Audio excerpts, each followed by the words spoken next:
Yo, Ara is in the house. Balik lagi dengan Ara di sini yang mau nyeritain alur film seru yang dijamin bikin gak kedip dan tentunya bertebaran banyak bintang besar.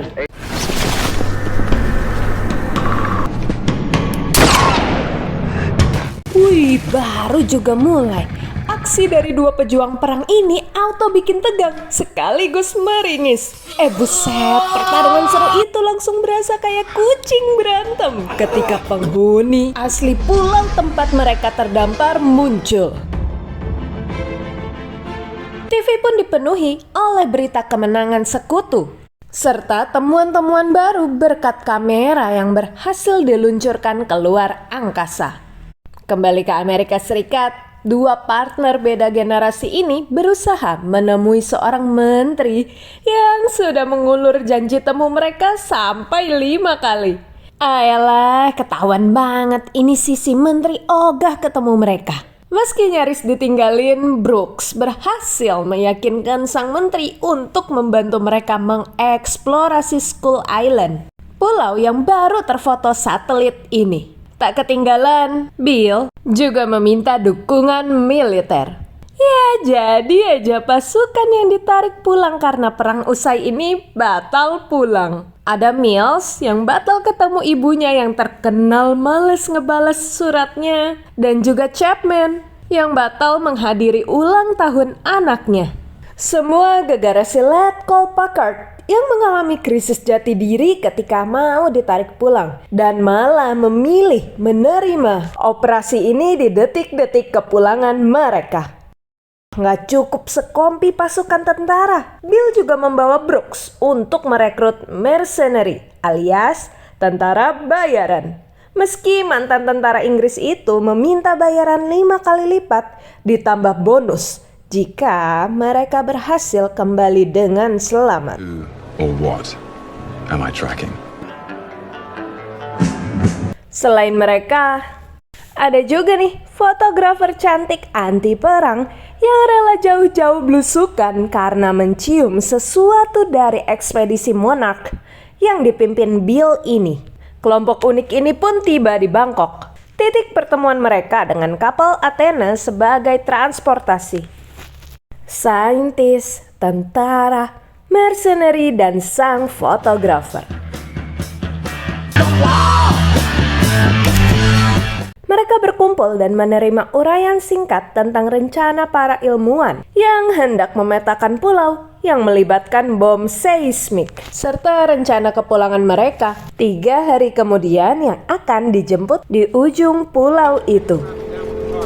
Sebelum bisa mendekati pulau, Athena dihadapkan pada tirai badai yang membuatnya tak bisa lagi mendekat. Tapi dasar keras kepala ya, Bill menolak pulang dan memaksakan kehendaknya untuk menantang badai.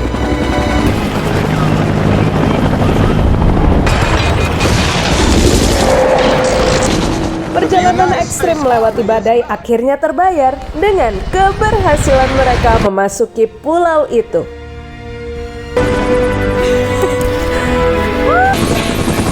Tanpa buang waktu, para tentara langsung menjalankan misi dan mulai membuat ledakan di mana-mana.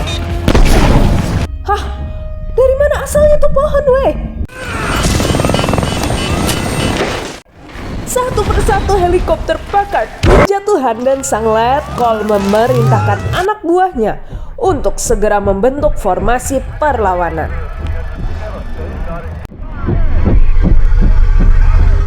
Conrad segera meminta agar mereka mundur, tapi apa daya si bos maunya menjatuhkan musuh. Kan? Bandel sih, udah dibilangin mundur malah ngeyel. Seluruh helikopter yang mengudara disapu bersih oleh yang dikira sebagai monyet oleh Chapman ini. Di saat anak buahnya kocar-kacir, Packard sempet-sempetnya menatap Kong dengan penuh amarah. Jangan lama-lama woi, tar jadi makan siangnya Kong loh. Packard berhasil membuat kontak dengan Chapman, tapi sambungannya terputus tepat setelah Packard meminta tangan kanannya itu menunggu dijemput. Tim Conrad beruntung karena masih bisa bertahan. Dengan memanfaatkan pengalamannya di pedalaman, Conrad membawa orang-orang yang kebingungan itu melangkah menuju titik penjemputan mereka. Mills gak habis pikir sama kelakuan temennya yang malah makan di tengah kondisi genting itu. Wih, Cole dan Mills reunian nih sama ketua mereka yang langsung mengajaknya pergi menjemput Chapman setelah ngobrol bentar sama Bill. Wah, parah. Ternyata Bill adalah satu-satunya penyintas dari kapal ini dan menghabiskan 30 tahun terakhir hidupnya untuk membuktikan bahwa makhluk raksasa yang menyerang kapalnya dulu bukanlah sekedar mitos. Ia juga bersembunyi di balik rencana pemetaan pulau yang sesungguhnya ingin membunuh monster itu sebelum mereka mengambil alih kendali bumi. Dipimpin Packard, tim ini bergegas mencari Chapman yang juga memiliki persediaan amunisi yang dinilai sang Letkol cukup untuk menghabisi Kong. Tim ini pun tiba di hutan bambu. Astaga, weh, apaan tuh? Mills ketarik lagi. Untung Cole pintar dan menyuruh memotong kaki si bala-bala. Mereka berhasil menumbangkan serangga mengerikan itu. Dalam kondisi terguncang, mereka kembali melanjutkan perjalanan dan memasuki rawa. Tempat Packard nge-headshot seekor burung purba yang ternyata memiliki banyak kawanan itu. Tapi ada satu hal yang tidak mereka ketahui. Chapman yang berusaha mereka jemput malah menemui situasi membahayakan. Dah, minum aja auto jadi air terjun. Wah, gimana gak ngeri ya ngeliatnya? Eits, bukan yang ini bahayanya. Leader, this is Chapman, over. You, Billy. Tapi yang ini nih yang ngeselin. Chapman pun gugur menjadi santapan makhluk itu. Balik lagi ke Conrad, Brooks dan Sunlin menjelaskan tujuan sesungguhnya kedatangan mereka, yakni membuktikan teori Brooks bahwa bumi berongga serta eksistensi makhluk kuno yang baru saja mereka temui. Lah, bongsor amat dah bisonnya. Beruntung Conrad berhasil menenangkan situasi. Ada apaan lagi coba ini? Mereka menemui reruntuhan yang tampak seperti sisa peradaban manusia. Dalam sekejap mereka dikelilingi oleh penduduk lokal. Hah? Kok tiba-tiba ada kakek-kakek bule sih? Ternyata dia adalah Letnan Hank Marlowe yang terdampar bersama musuh di awal film tadi. On opening day.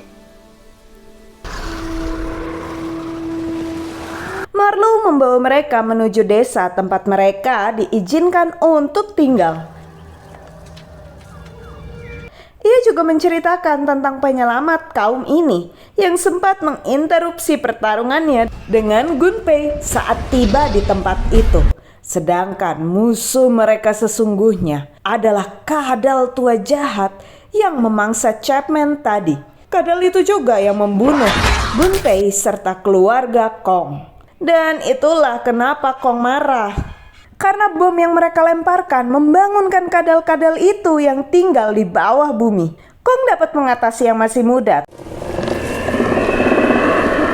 It gets to them when they're still small. Tapi lain halnya dengan makhluk yang lebih besar. Di saat para pria memperbaiki kapal yang dibuat Marlowe, Well, that's lovely.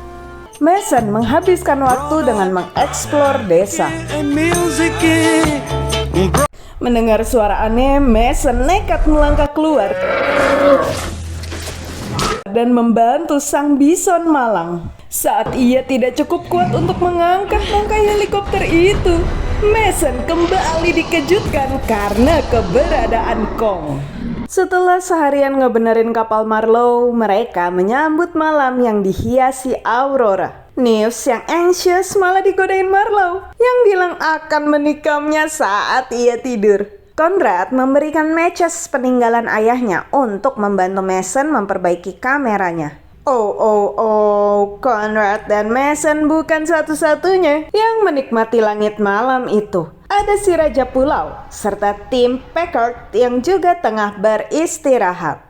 Bill menegur keputusan Packard yang memaksa mau menjemput Chapman. Tapi ternyata Packard lebih keras kepala nih dan bersikeras melanjutkan misinya. Pagi pun tiba, Marlowe berpamitan dengan mendiang musuh yang menjadi saudaranya, Gunpei. Dan bersama tim Conrad, mereka berhasil menyalakan kapal antik itu. Kepergian mereka pun diantar oleh suku Iwi dan terabadikan dalam jepretan kamera Mason.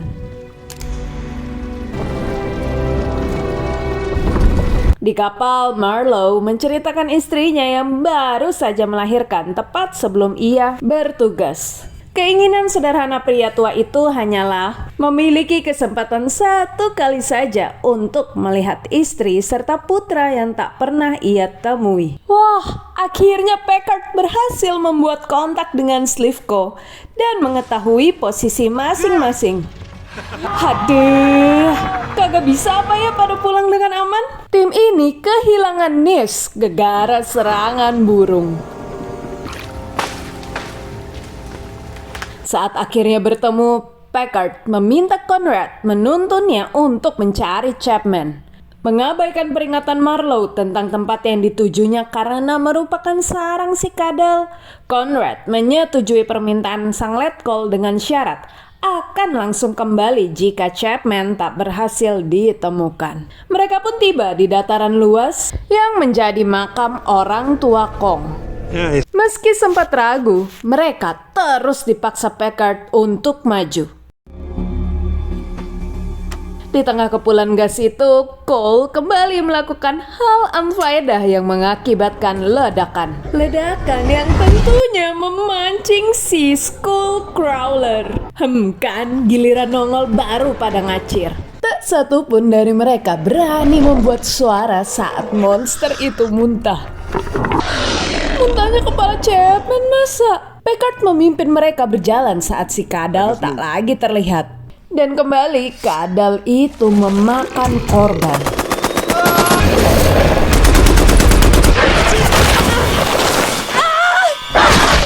Meski sudah dibakar, si kadal masih kuat melawan balik, bahkan melempar prajurit malang itu. Ledakan kembali terjadi dan membuat situasi semakin kacau. Conrad yang berusaha menyelamatkan Slivko menjadi sasaran empuk. Sampai akhirnya Mason datang dan melempar matches dari Conrad dan menimbulkan ledakan yang besar. You may outrank me. Marlowe pun menyuarakan protes kerasnya tentang keputusan Packard yang kekeh mau nyelamatin Chapman. Terlebih saat Conrad menunjukkan bukti bahwa pria itu telah tiada. Nah kan ketahuan deh kalau Packard udah gak waras. Tujuannya selama ini bukanlah Chapman, melainkan amunisi yang jatuh bersama tangan kanannya itu. Setelah adu bacot yang nyaris memakan korban, Conrad berhasil memisahkan diri dari tim Packard dan menunggu mereka melakukan apapun yang Packard mau di kapal Marlowe. Sedihnya, tim Packard menemukan surat Chapman untuk anaknya, Billy. Packard meminta Mills memastikan surat itu sampai ke tangan keluarga Chapman. Sementara itu, saat Mason dan Conrad menuju tempat tinggi untuk mencari sungai, mereka malah ketemu Kong.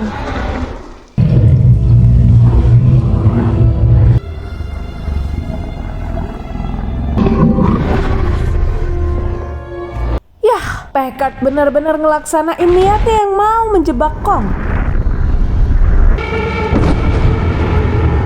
Para ilmuwan menunggu di kapal sementara mereka bertiga berusaha menyelamatkan Kong.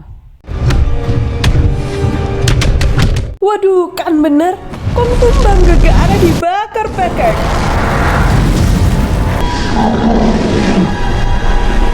Untung mereka bertiga keburu datang sebelum Kong diledakin. Ditambah lagi Slivko yang berbalik menentang atasannya saat disuruh menghabisi Mason.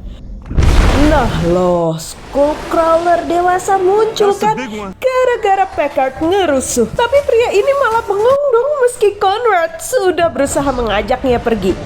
Digeprek gak tuh? Pertarungan di antara musuh bebuyutan ini menyambut datangnya Fajar. Conrad meminta Mason untuk menyalakan suar agar dapat dilihat Brooks. Sementara mereka mengalihkan perhatian si kadal.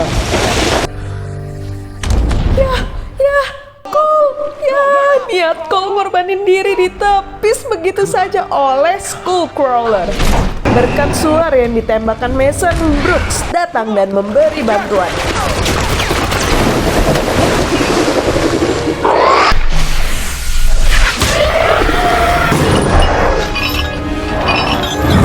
Pas si kadal ngejar Conrad, Kong menghantamnya. Pertarungan sengit kembali terjadi. Sayangnya Mason terlempar ke dalam air. Memanfaatkan rantai yang sempat mengikatnya, Kong menghantam kadal dengan baling-baling bambu. Dengan tangan besarnya, Kong nyomot Mason dari dalam air. Buset, bangun lagi dong si kadal dan malah ngelahap tangan Kong. Dan kali ini Kong benar-benar ngebikin mudar musuhnya.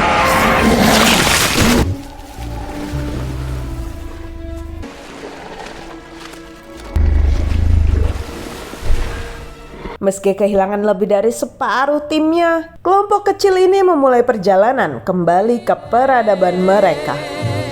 Momen mengharukan pun terjadi kala Marlowe pulang dan menemui putranya untuk pertama kali.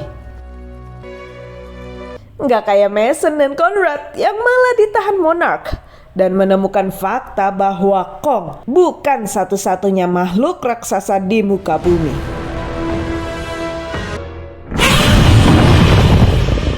Wow, gimana guys? Beneran bikin gak ngedip kan? Pelajaran pentingnya adalah jangan suka ngeyel. Emang bagus punya pendirian teguh, tapi jangan jadi keras kepala dan ngebuang kebijaksanaan kita kayak si Packard. Jadi siapa bertelinga hendaklah ia mendengar. Komen ya guys, Ara review film apa lagi ya setelah ini? Jangan lupa juga untuk mendukung Ara dengan like, share, dan subscribe channel Ara ya. Oke, sampai jumpa di next video. Dan terakhir, salam pecinta film.